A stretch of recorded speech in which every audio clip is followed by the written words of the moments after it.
24절에서 마지막 33절까지 이 주임 권사님과 함께 교독합니다. 때에 다윗이 두 문 사이에 앉아 있더라. 파수꾼이 성문 위층에 올라가서 눈을 들어보니 어떤 사람이 홀로 달려오는지라. 파수꾼이 외쳐 왕께 아뢰매 왕이 이르되 그가 만일 혼자면 그의 입에 소식이 있으리라 할 때에 그가 점점 가까이 오니라. 파수꾼이 본즉 한 사람이 또 달려오는지라. 파수꾼이 문지기에게 외쳐 이르되 보라, 한 사람이 또 혼자 달려온다 하니 왕이 이르되 그도 소식을 가져오느니라.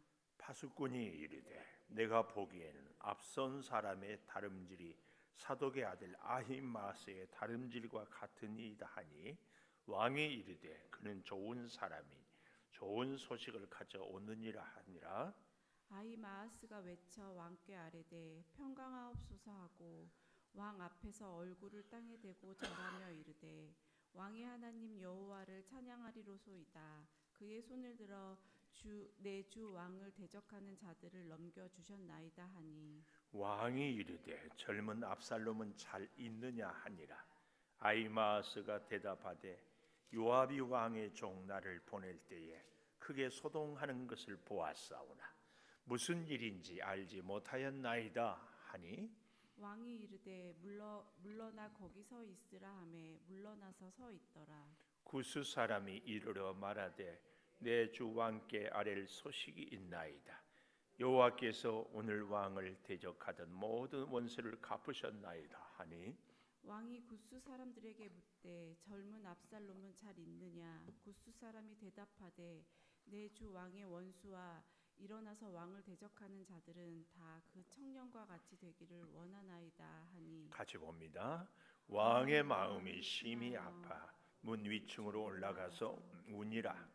그가 올라갈 때에 말하기를 내 아들 압살롬아, 차라리 내가 너를 대신하여 죽었더면 압살롬 내 아들아 하였더라. 아멘. 오늘도 새벽을 깨우는 은성아, 너는 하나님의 보석이다. 변함없이 새벽 제단을 지키는 권세 하나님의 보석입니다. 이 모든 것이 주님의 은혜입니다. 아멘. 참 좋은 날, 좋은 은혜가 꼭 있기를 축복합니다. 소식을 가져오느니라. 오늘 본문에 보니까 소식을 가져오느니라 26절 마지막에. 그런데 이 소식에 대해서 오늘 본문에 보니까 여러 번 반복하고 있어요. 25절에도 보니까 소식이 있으리라 소식을 얘기하고 26절에도 소식을, 또 27절에도 좋은 소식을 가져오느니라 이렇게 말씀하고 있습니다. 소식, 좋은 소식, 흉한 소식, 길한 복된 소식, 혹은 심판의 소식, 여러 가지 이 소식이 있죠. 소식을 가져오느니라. 사실은 이 다윗은 24절에 보십시오. 때에 다윗이 두 문 사이에 앉아 있더라. 성벽이 있지요. 바깥 문, 안문 이 사이에 앉아 있었다. 이 말은 다윗이 얼마나 소식을 초조하게 기다렸는지를 보여줍니다. 얼마든지 다윗이 그 사이가 아닌 다른 자기가 비록 도망을 가서 지금 있지만은 자기가 쉬는 처소에서도 있을 수 있음에도 불구하고 두 문 사이에 앉아 있다. 이 말은 애타게 소식을 기다렸다. 이걸 딱 보여주고 있습니다.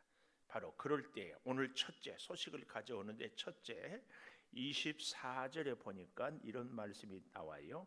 어떤 사람이 홀로 달려오는지라. 첫째 달려오는지라. 25절에도 26절에도 보니까 파수꾼이 본즉 한 사람이 또 달려오는지라. 27절에도 보면은 앞선 사람의 다름질이 사독의 아들 아히마스의 다름질과 같습니다. 달려온다. 소식을 전하기 위해서 달려오는. 우리가 잘 알지만 달리는 사람은 주변에 누가 있는지 사람들을 쳐다보거나 혹은 경치가 어떠거나 둘러보거나 하지 않습니다. 달리는 것은 특징이 뭐예요? 오직 꼬린 지점을 향하여서 죽을 힘을 다해서 전심전력으로 달리는 이런 모습을 보여주고 있습니다. 오늘 이 소식은 우리에게 영적인 의미로 복음을 전하는 자, 복음을 전하는 소식, 이걸 가르칩니다. 우리는 이 땅에 주의 복음을 받은 자로 복음을 갖고 달려가는 주의 전도자로 살라, 이런 사명을 다 부여받았습니다. 누구도 너는 내가 괜찮으니까 전도 안 해도 된다, 이런 사람은 없습니다. 모두에게 너희는 모든 족속을 제자로 삼고 아버지와 아들과 성령의 이름으로 세례를 베풀라. 내가 그 사람에게, 복음을 전하는 사람에게 세상 끝날까지 함께 하겠다. 그러니까 우리는 늘 함께 해달라고 기도를 많이 하는데 꼭 기억해야 돼요. 함께 하려면 어떻게 해야 돼요? 함께 할 수 있도록 내가 살아야죠. 함께 할 수 있도록 사는 게 뭐예요? 복음을 전하는 겁니다. 복음을 전하는 거. 꼭 직장에서도 동네에서도 만나는 사람마다 적어도 하루에 한 번은 복음을 전하는 것. 식당에 가서도 처음 본 사람에게도 자주 만나는 분에게도. 더 좋게는 전도 대상자를 위해서 늘 기도하고, 우리 그 태신자라고 그러잖아요. 마음에 품고 하나님 오늘 또 아무개를 주께 의탁합니다. 기도하고 그 영혼을 위해서 기도하고 그리고 전하는 것 더 좋지요. 어쨌든 우리는, 저와 여러분은 복음을 붙잡고 달려가는 인생, 복음을 전하기 위해서 달리는 인생, 분주하게 살았죠. 정신없이 살았죠. 뭘 했는지 나이가 이렇게 먹었지요. 그러나 잊지 말아야 될 것, 우리의 남은 여생이라도 어떻게 복음을 위해서 달리는 그런 인생을 우리가 꼭 살아야 할 줄 믿습니다. 여기에 또 한 가지 24절에 보니까 두 문 사이에 앉아 있는데 파수꾼 나오지요. 25절에도 파수꾼, 26절에도 파수꾼, 27절에도 파수꾼. 여호와 증인인가요? 책자 우리 다 알죠. 파수대, 예, 파수대 다 여기서 나오는 좋은 말들은 이단들이 다 써버렸어요. 저 북한의 뭐 동무, 동지, 사실은 얼마나 좋아. 우리는 신앙의 동지요, 신앙의 동무들이 되어야 되는데 이걸 저쪽에서 쓰니까 우리가 쓰면 자꾸 이상해지. 그리고 뭐 여호와 증인들이 둘씩 70인 전도대를 따라서 하니까 우리가 자꾸. 근데 하여튼 성경의 좋은 말들은 우리도 기꺼이. 그래서 저와 여러분은 달리는 전도자가 되어야 됨과 동시에 영적인 파수꾼이 되어야 돼. 그래서 멀리서 어떤 이 사회의 조류나 혹은 흐름이나 무슨 뉴스를 볼 때에도 영적으로 분별할 수 있으면 정말 좋습니다. 파수꾼은 어디에 살아요? 어디서 근무해요? 망대에서. 우리가 영적인 파수꾼이 되기 위해서는 이 세상에 가장 최첨단의 하나님의 음성을 가장 들을 수 있는 주의 성전에서 늘 근무하는 시간, 우리 새벽 시간, 하나님께 예배하는 시간, 그때에 하나님께 예배하면서 하나님이 깨달음과 감동을 줄 때가 있거든요. 그게 어떤 사람은 예배하다가 사업이 안 되는데 퍼뜩 스쳐 지나가는 그 생각 하나로 사업이 완전히 재기가 됐다는 그런 간증도 제가 들어보았어요. 그러니까 예배하고 있을 때에 잡생각이 많이 들잖아요. 지금 설교를 하고 듣고는 눈은 나를 쳐다보고 있는데 머릿속에는 이제 가서 아침에 뭔 밥을 어떻게 할까 생각이 차 있고. 근데 가끔은 하나님이 우리를 감동해서 예배 시간에 감동을 착 주는 겁니다. 파수꾼의 사명을 우리는. 파수꾼은 저 아래에 있으면 안 됩니다. 망대에 있어야지. 우리가 영적인 파수꾼이 영적인 그래서 분별력을 영적으로 하나님의 음성을 보여주는 것을 잘 보기 위해서 망대에 있어야지. 망대. 이 오늘 파수꾼이 그리고 달려오는 사람 잘 봐야 됩니다. 자, 보는데 이 사람이 달려와서 어떻게 합니까? 28절에 보니까 찬양하리로다. 근데 이 파수꾼의 자세를 우리가 좀 꼭 보았으면 좋겠습니다.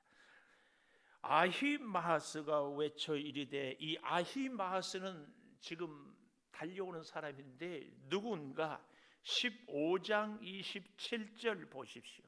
15장 27절에 보면 왕이 다윗 왕이 또 제사장 사독에게 이르되 내가 선견자가 아니냐, 너는 너희의 두 아들 곧 내 아들 아히마스 나오지요. 그리고 아비아달의 아들 요나단을 다시 예루살렘 성에 보내면서 후세와 함께 압살롬의 형편과 여러 가지 것들을 이렇게 잘 들어서 나한테 알려달라는 첩자 역할을 시켰. 그 아히마스가 오늘 요압이 보내기 전에 자기가 자꾸 가겠다고 우리가 어제 보지 않았어요? 22절에 아무쪼록 23절에 한사코 이런 말씀들을 보지 않았어요. 기어코. 그러니까 가서 상도 못 받을 건데 가라 했던 그 아히마스가 들길 지름길을 향하여서 먼저 달려왔습니다. 그리고 그의 자세가 얼굴을 땅에 대고, 여기 28절 오늘 본문 왕 앞에서 얼굴을 땅에 대고 절하며 왕의 하나님 여호와를 찬양하리로소이다. 내 주 왕을 대적하는 자들은 넘겨주셨습니다.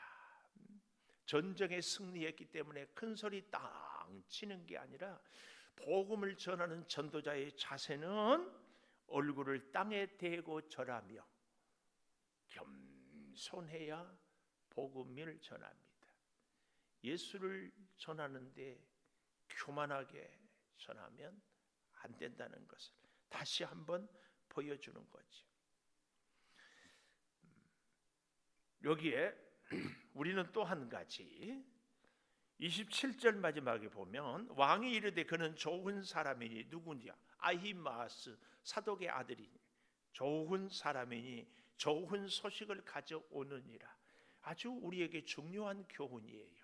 좋은 사람은 좋은 소식. 여기서 우리는 다 복받기를 원하잖아요.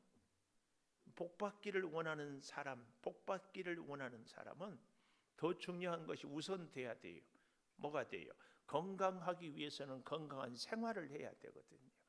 음식도 몸에 이로운 것들, 운동도 규칙적으로, 마음에 여러 가지 좋지 않은 생각들 이렇게 해 가면은 히포크라테스가 하는 말처럼 음식으로 못 고칠 병은 없다. 다 이렇게 하는 겁니다. 좋은 사람이니 좋은 소식을 가져오느니라. 이 말 그대로 복된 사람은 복된 소식을 가져와요. 근데 평소에 다윗이 이 아히마스에 대해서 좋은 사람, 여러분도 그러지 않아요? 저도요. 어떤 친구는 전화 오면은 벌써 받고 싶지 않아요. 왜요? 생전 전화 안 해. 그러다가 언제 전화한다? 자기 아쉬울 때만 전화하는 사람. 여러분은 그런 사람 없나요? 없으면 좋고. 그리고 어떤 사람은 꼭 얘기를 해도 뭐 안 좋은 거 그것만 이렇게 보이나 봐. 얘기를 해도. 어떤 사람은 전화 오면 얼른 받고 싶어. 어떻게 생각지도 못했는데 좋은 일을 얘기하고 좋은 것을 보고 말하고. 좋은 사람이니 좋은 소식을 가져온다는 것은 굉장히 우리 인생에 중요한 원칙이 돼야 됩니다. 오늘도 주일 예배를 드리는 끊임없이 우리가 나를 격려하고 상대를 격려하는 것은 민수기 14장 28절에 너희 말이 내 귀에 들려지는 대로 내가 너희에게 시행하리라. 우리의 뇌는요, 눈이 없대요. 그래서 말을 하는 대로 내가 활동을 한대. 근데 좋은 생각을 하고 긍정적인 생각을 하면은 좋은 일이, 좋은 생활을, 그리고 긍정적인 사람이 된다는 거예요. 여러분, 사사건건 불평하고 늘 삐딱하고 늘 부정적인 사람들 잘 되는 거 봤어요? 중요한 겁니다. 우리는 자꾸 나를 그런 훈련을 해야 됩니다. 그 훈련. 여러분, 복 받기를 원하십니까? 그러면은요, 간단해요. 내가 복 있는 사람이 되면 돼요. 복 있는 사람이 되면 복은 따라오게 되어 있어요. 그러니까 시편 1편에 복 있는 사람은 악인의 꾀를 쫓지 아니하고 죄인의 길에 서지 아니하고 오만한 자의 자리에 앉지 아니해요. 내가 복 있는 사람이 되겠다. 이미 나는 복 있는 사람의 삶을 사는 거예요. 그러면 복을 받아요. 그러면 복이 내게 있어요. 그런데 복 없는 삶을 살면은 복 없이 살 수밖에 없죠.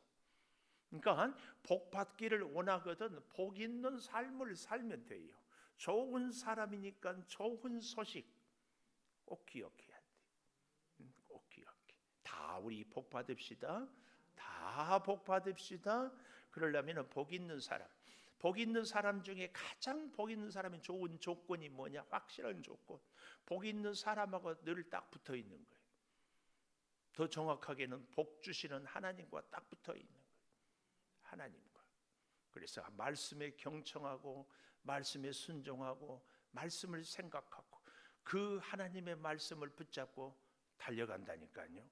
사람을 보고 환경을 보여주는 것이 아니라 말씀을 보고. 오늘 이 아히마스의 인생이 좋은 사람으로서 좋은 소식을 들고 달려가는 거예요. 그럼에도 불구하고 오늘 30절에 가보십시오. 30절에 보니까 이런 말씀이 나와요. 왕이 이르되 물러가 거기 서 있으라 하매 물러나 서 있더라. 왜 물러나 서 있으라고 그래요? 여기 29절 마지막에 보니까 알지 못하였나이다. 아히마스가 다윗 왕이 젊은 압살롬은 어떻게 되었느냐 그랬더니 알지 못하였습니다. 무슨 얘기예요? 이미 누가 몰라요? 다 알고 있었지. 압살롬을 그렇게 끔찍하게 쳐서 돌무더기를 만들고 다 아는데. 근데 왜 알지 못한다고 그래요? 자기가 예상치 못했던, 그래서 요압이 가지 말라고 말렸던 다윗의 반응을 이 아히마스가 미처 생각하지 못했어요. 그래서 여러분, 우리는요 좋은 사람이 돼야 되는데 거기에 꼭 필요한 것이 있어요. 좋은 사람과 함께 꼭 어떤 사람이 돼야 돼요? 지혜로운 사람이 돼야 돼요. 좋은 사람은 그 안에 지혜가 있어야 돼요. 이 아히마스는 좋은 사람인지는 몰라도 지혜는 없었어요. 오늘 여러분, 지혜의 영인 성령, 복된 소식, 복음, 이것은 꼭 같이 가야 됩니다. 아주 중요해요. 그래서 우리가 기도할 때 하나님 복된 사람으로 살게 해주십시오. 이 기도를 꼭 해야 되는데 거기에 꼭 덧붙여야 돼. 하나님의 지혜로 충만해서 좋은 사람 되게 해주십시오. 이 기도가 있어야 돼요. 이 기도. 오늘 아침에 기도 제목 드렸어요. 좋은 사람으로 지혜 있게 하소서. 아히마스가 얼마나 열심히 살았어요. 달려가고, 그리고 다윗 왕을 얼마나 사랑했어요. 충성을 하고. 그런데 알지 못하였나이다. 말할 수 없었어요. 오늘 우리는 복 있는 사람이 돼야 돼요. 그러나 지혜가 함께 있어서 복 있는 사람이 돼야 할 줄을 믿습니다. 두 번째, 33절에 보면은 마음이 심히 아파 문 위층으로 올라가서 우니라. 그리고는 뭐라고 그래요? 내가 너를 대신하여 죽었다면. 두 번째입니다. 내가 너를 대신하여 죽었다면. 왜 그래요?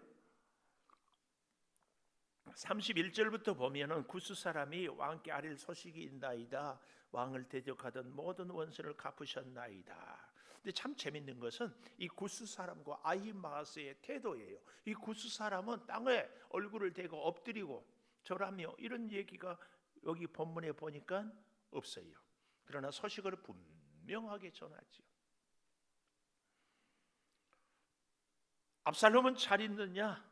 내 주 왕의 원수와 일어나서 왕을 대적하는 자들은 다 그 청년과 같이 되기를 원하나이다. 죽었음을 간접적으로 이렇게 얘기를 하는 거죠. 그러나 진실을 진실되게 얘기하는 거죠. 우리 전도자의 중요한 자세 중에 하나예요. 예를 들면 예수 믿으면 복 받습니다. 진실이죠. 그러나 이 좋은 얘기만 하는 것이 아니라 때로는 예수 믿으면 복 받고 영원히 살지만 믿지 않으면 심판이요 지옥입니다. 이 얘기까지도. 자, 좀 더 보십시다. 33절을 왕의 마음이 심히 아파 문 위층으로 올라가서 우니라. 남자는 울어야 할 때가 있다고 그래요. 3번 울어야 된다고 그랬죠. 처음은 태어날 때 울고, 2번째는 부모가 돌아가셨을 때 울고, 3번째는 나라를 잃었을 때 울어야 된다. 그런데 오늘 다윗 왕은 울어요. 왜요? 아들이 죽었기 때문에. 다른 사람들은 다 반역자라고 하는데 다윗은 압살롬이 반역자가 아니라 누구예요? 아들이에요. 아들. 그런데 다윗이 오늘 이렇게 펜을 갖고 한번 동그라미를 쳐볼까요? 내 아들이란 단어. 내 아들 압살롬아 그랬죠. 4번째 줄에 또 내 아들 반복했죠. 3번 했죠. 차라리 내가 너를 대신하여 죽었다면. 압살롬 내 아들아 내 아들아. 이 짧은 구절에 내 아들아를 5번씩이나 이렇게 불러요. 얼마나 애통하고 간절하게. 그 박완서 씨가 쓴 글에 보니까 그 아들이 먼저 죽었더만요. 아들이 먼저 죽은 것을 참척이란 이런 표현을 해요. 우리가 흔히 부모가 돌아가시면 산에다 묻고 자식이 죽으면 가슴에다 묻는다잖아요. 자식. 근데 우리가 잘 아는 것처럼 이 압살롬의 시신도 다윗은 볼 수 없어요. 이미 요압이 쳐 죽여가지고 돌무덤을 크게 쌓아가지고 끝내버려요. 아마 이 사건 이후로 그 전에도 나중에 우리가 어제 보았지요. 열왕기상 2장에 아브넬을 아마샤를 다 이 요압이 다윗의 뜻과 상관없이 죽인 것 때문에 솔로몬한테 부탁하는데 이 압살롬을 요압이 죽인 것을 알고 보이지 않는 금이 요압과 다윗 사이에 갈라져요. 제가 어제 그래서 그런 얘기를 드렸어요. 요압이 정말 충성을 다했어요. 어려운 전장에 늘 앞장서고 그러나 결정적인 순간에는 어떻게 했다? 다윗의 말을 듣지 않고 자기 뜻대로 해버린다. 우리가 다 하나님의 말씀을 잘 듣고 순종해요. 아니 여기 서 있는 목사도 얼마든지 말씀에 순종하고 하나님의 뜻에 따르고 그래서 하나님을 위해 살아요. 그러다가 결정적인 순간에는 어떻게 산다? 목사의 판단과 하고 싶은 대로 하고 살아. 목사만 그럴까요? 집사님도 권사님도 장로님 우리들도 다 같이 이 요압 같은 기질이 압살롬 같은 기질이 다 있다. 웬만한 일은 잘 한다니까요. 그리고 열심히 하고 앞장서고 근데 결정적인 순간에 내 뜻과 안 맞을 때는 어떻게 해요? 내 주장. 우리는 이 모습을 여기서 다시 엎드려야 됩니다. 그러기 위해서 엎드리기 위해서 거기서 내 뜻을 꺾고 주의 뜻을 이루기 위해서 기도하고 무릎을 꿇는 거예요. 내 안에 있는 이 압살롬의 기질. 아버지 다윗이 형이 내 동생을 욕보했는데 그냥 무관심하게 두니까 자기가 심판자가 되어서 어때 형 암논을 죽이잖아요. 다시 예루살렘 성에 왔는데 세상에 아버지가 부르지 않으니까 요압의 밭에 불을 질러가지고 만나고, 그리고 용서해 주니까 다시 반역하고, 그런 압살롬을 다윗은 여기서 몇 번씩이나 불러요. 제가 그런 말씀을 드렸죠. 압살롬은 우리의 모형이라면 다윗은 예수 그리스도의 모형이다. 예수 그리스도는 우리가 이렇게 압살롬 같은데도 불구하고 내 아들 아무개야, 내 딸 아무개야 계속 애타게 찾고 있다. 그래서 하나님이 가장 기뻐하는 사람은 복음을 위해서 달려가는 사람들, 전도하는 사람들 가장 기뻐합니다. 그의 영혼 한 명 살리기 위해서. 오늘 여기 우리는 다시 한번 첫째 기도 제목은 뭐였어요? 복된 사람이 되기 위하여서, 복 있는 사람, 복 받기 위해서, 거기에 지혜를 꼭 같이 기도한다면, 두 번째로는 오늘 여기 다윗의 심정이 우리 예수님의 심정이요, 예수님의 심정이 우리의 심정이 돼야 돼요. 우리 주변에서 죽어가는 영혼을 위하여서 몸부림치며 처절하게 불러대는 이 중보 기도의 이 기도 꼭 있어야 됩니다. 왜 그래요? 다윗이 왜 이렇게 처절하게 울어요?